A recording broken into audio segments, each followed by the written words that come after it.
Hello students, I hope you all are having a great day. Today's topic is role of women in India. ये gender economics का part है. आज हम इसके बारे में डिटेल स्टडी करेंगे. So let's get start with the topic.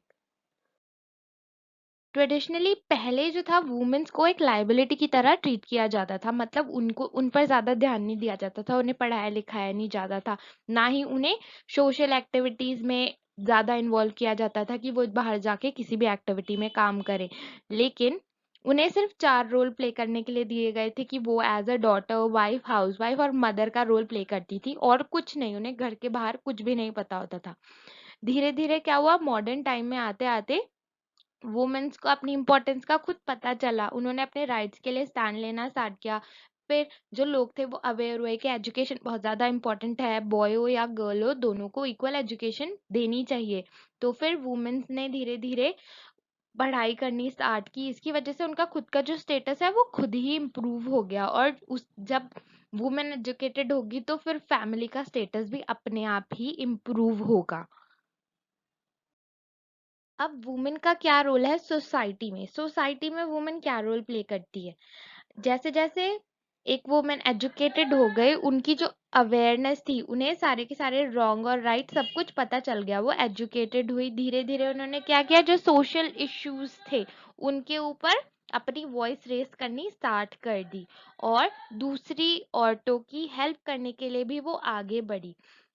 Women actively क्या क्या पार्टिसिपेट करने शुरू कर दिए नेशनल मूवमेंट्स में. कोई भी, जैसे चिपको आंदोलन में जितने भी गांव की औरतें थी उन्होंने पेड़ पर पेड़ को बचाने के लिए इतना बड़ा सैक्रिफाइस करने के लिए कि वो मरने के लिए भी तैयार हो गई थी. और फिर वो मूवमेंट बहुत ज्यादा फेमस भी हुआ और उसकी वजह से वो फॉरेस्ट भी बच गया था. तो वुमेन जब एजुकेटेड होगी तो वो पार्टिसिपेट करेगी नेशनल मूवमेंट्स में. वैसे ही उन्होंने ऑफिसेज, एडमिनिस्ट्रेशन, बड़ी बड़ी जॉब्स को अचीव किया. मॉडर्न वुमेन, अगर कोई लेडी पढ़ी लिखी है तो उसे अपनी खुद की हेल्थ के बारे में भी पता होगा. वो हाइजीन, सैनिटेशन इन सब की भी ध्यान रखेगी. सेम वो फिर अपनी फैमिली को भी वैसे ही ट्रीट करेगी कि उनकी हेल्थ पे भी वो ध्यान देगी. तो फैमिली का जो टोटल हेल्थ केयर है वो भी इम्प्रूव होगा.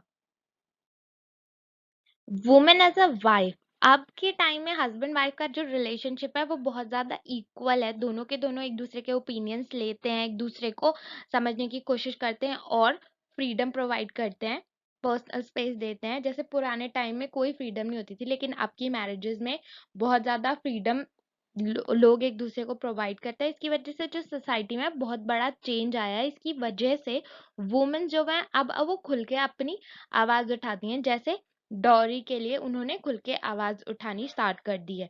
Women play role in politics.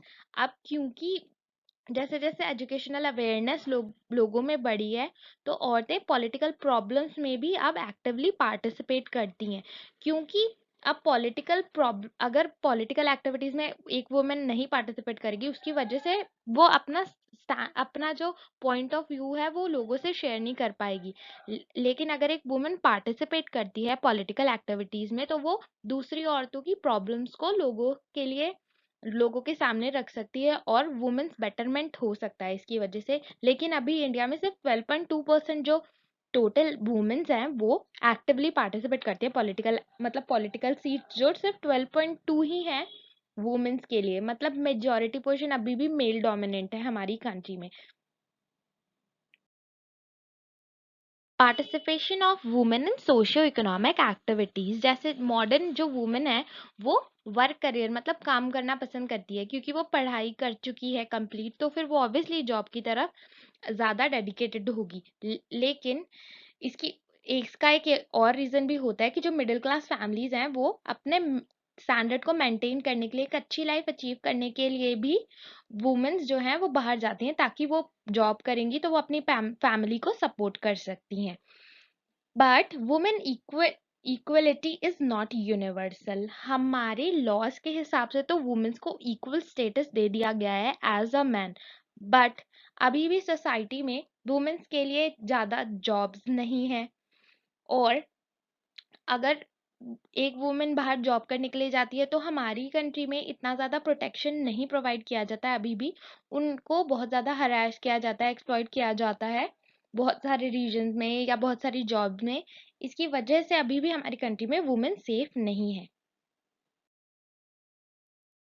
Unawareness of their legal status. Gandhi ji ने एक बार बोला था कि क्या कहते हैं, वुमेन्स इक्वल रोल प्ले करती है नेशनल डेवलपमेंट में। एक कंट्री डेवलप नहीं हो सकती अगर आप वुमेन्स को पीछे छोड़ दो, क्योंकि 48.2% जो पॉपुलेशन है वो वुमेन है।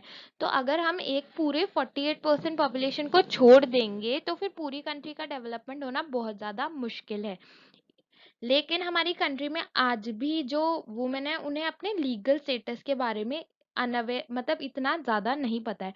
जो अर्बन एरियाज में वुमेन है जिन्होंने एजुकेशन ले ली है, जो एजुकेटेड है, उन लोगों को तो फिर भी अपने लीगल राइट्स के बारे में पता है। लेकिन जो औरतें रूरल एरिया में रहती हैं उन्हें अभी तक अपने राइट्स और प्रिविलेजेस के बारे में नहीं पता है।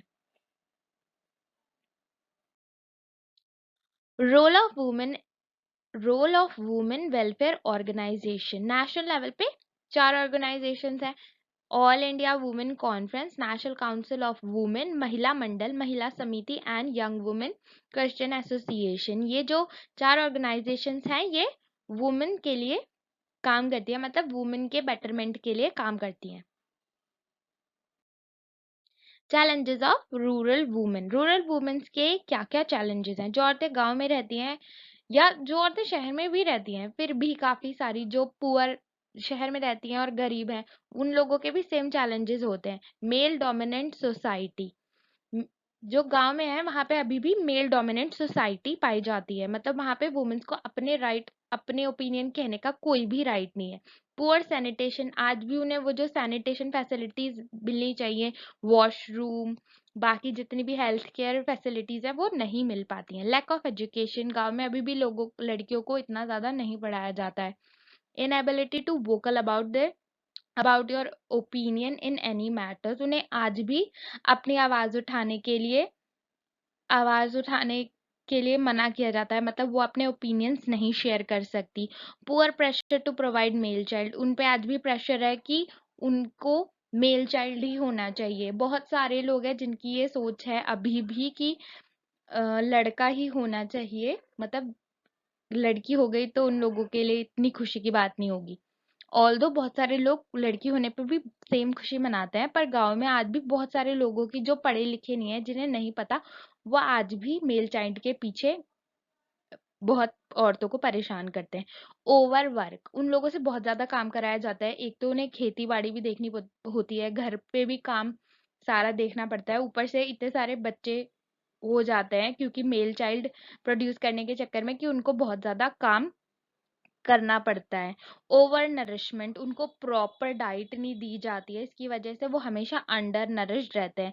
In proper health care. उन अभी भी एक फीमेल डॉक्टर की तलाश में लोग घूमते रहते हैं, बल्कि वो खुद लेडीज को पढ़ा नहीं रहे हैं तो फिर वो आगे सोचते हैं कि क्या कहते हैं, उन्हें एक फीमेल डॉक्टर मिले।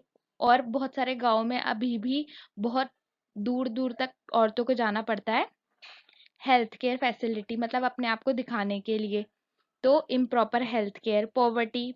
गांव में गरीबी ज्यादा की वजह से भी, या गांव में शहर में भी गरीबी की वजह से औरतों का जो स्टेटस है वो बहुत ज्यादा नीचे चला गया है। वायलेंस।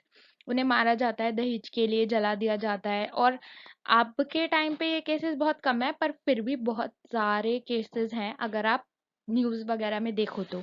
डिपेंडेंसी और non commercial source of energy. Some specialised women centre development. Womens को डेवलप करने के लिए कुछ स्पेशलाइज्ड सेंटर्स हैं, जैसे कन्याश्री प्रकल्प गवर्नमेंट ऑफ। ये जो स्कीम है ये वेस्ट बंगाल की गवर्नमेंट ने लॉन्च की। इसमें वुमेन की इम्प्रूव लाइफ को इम्प्रूव करने के लिए, उनके स्टेटस को इकोनॉमिकली, जो वीकर सेक्शन है उन लोगों को ये लोग पैसे प्रोवाइड करते हैं ताकि वो लोग औरतों के या लड़कियों की पढ़ाई पे ध्यान दे सके। आंगनवाड़ी, इसमें भी अ, औरतों को खाना दिया जाता है, बच्चों को पैसे दिए जाते हैं अगर तुम्हारी लड़की होती है तो। नारी अदालत, adult school, sanitation system. That's all for today's topic. I hope you like the video. Please do subscribe my channel. Thanks for watching.